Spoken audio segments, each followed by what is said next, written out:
আসসালামু আলাইকুম। আজকে আমি গরুর মাংস রান্না করব আর কিভাবে সফলতা আসে সেটার দ্বিতীয় পার্ট।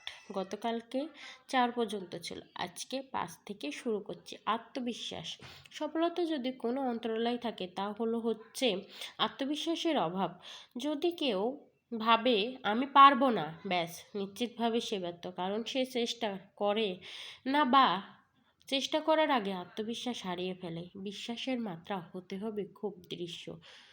যদি মনে বিশ্বাস থাকে অটুট, লক্ষ্য যতই কঠিন হোক না কেন বিজয় নিশ্চিত। কখনোই বিশ্বাস হারাবেন না, তা না হলে আত্মবিশ্বাস নড়বড়ে হয়ে ওঠে, ফলে উৎসাহিত উদ্দীপনা কমে যায়। কাজে বিশ্বাস ধরে রাখুন, নিজের মাঝে নিজেকেই প্রতিষ্ঠিত করুন যে আমি পারবো।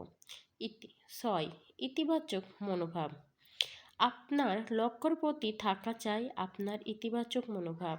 এই মনোভাব আপনাকে সাফল্যের দিকে টানবে। যাদের কোনো কাজে মন নেই বা নেতিবাচক মনোভাব আছে তারা সফলতার মুখ দেখতে পান না। ইতিবাচক মনোভাব হচ্ছে আশা, সৃষ্টিশীলতা আর প্রাপ্তি সীমাহীন সম্ভাবনা। যারা নেতিবাচক চিন্তা করেন তারা তাদের মনোভাব পরিবর্তন করুন।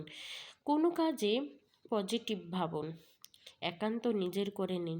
যদি দ্রুত পজিটিভ না হতে পারেন তবে আস্তে আস্তে ইতিবাচক মনোভাব অর্জন করুন।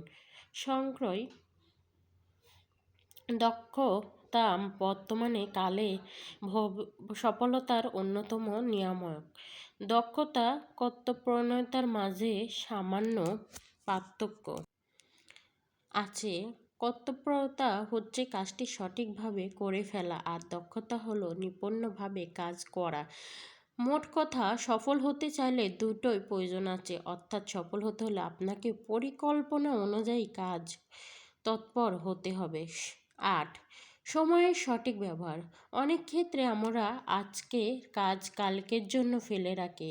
আমাদের টনক না নড়া পর্যন্ত এই কাজটি আমরা বারবার করি, কিন্তু সময় তো আর বসে থাকে না। আমাদের খেয়াল হতে হতে অনেক সময়ের অবমূল্যায়নের ফলে জীবনে নেমে আসে হতাশা আর জীবনের সম্পর্কে অনীহা। আপনাকে মনে রাখতে হবে সফলতার জন্য সময়ের সঠিক ব্যবহার করা প্রয়োজন, কারণ সাফল্যর জন্য আপনাকে শিখতে হবে অনেক কিছু। সব কাজ সঠিকভাবে সম্পূর্ণ করতে হলে সময়কে ভাগ করে নিন। মানুষের সাথে যোগাযোগ নয়।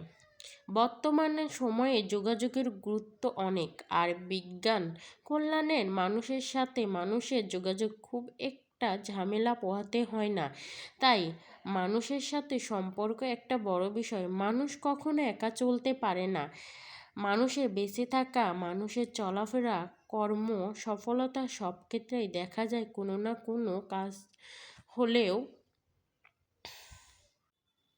তাই প্রয়োজন সম্পর্কে অনেক ক্ষেত্রে দেখা যায় অন্যর সাথে ইতিবাচক বা বোধক আলোচনা, কথাবার্তা, সহজ সরল ভাষায় ব্যবহার, অন্যর ভালোর কাজের স্বীকৃতি বা প্রশংসার কথায় কাজের মিল রাখা, মানুষের সাথে মেশা এবং তাদের জানা, মানুষের সঠিক মূল্যায়ন ইত্যাদি বিষয়ে চর্চার মাধ্যমে আপনার যোগাযোগ বৃদ্ধি পাবে। 10. ধৈর্য, মানসিক প্রশান্তি। যদি সফল হতে চান তাহলে আপনাকে অবশ্যই ধৈর্যশীল হতে হবে এবং কাজে মানসিক প্রশান্তি বজায় রাখতে হবে।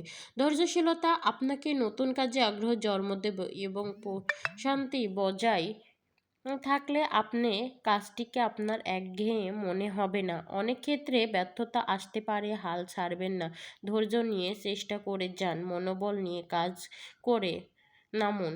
আমরা যদি মহাবিজ্ঞানের কথা ভাবি, নিউটনের কথা ধরুন, যার গবেষণায় সব কাগজ পুড়িয়ে ছাই হয়ে গিয়েছে, নিউটন হাল ছাড়েননি।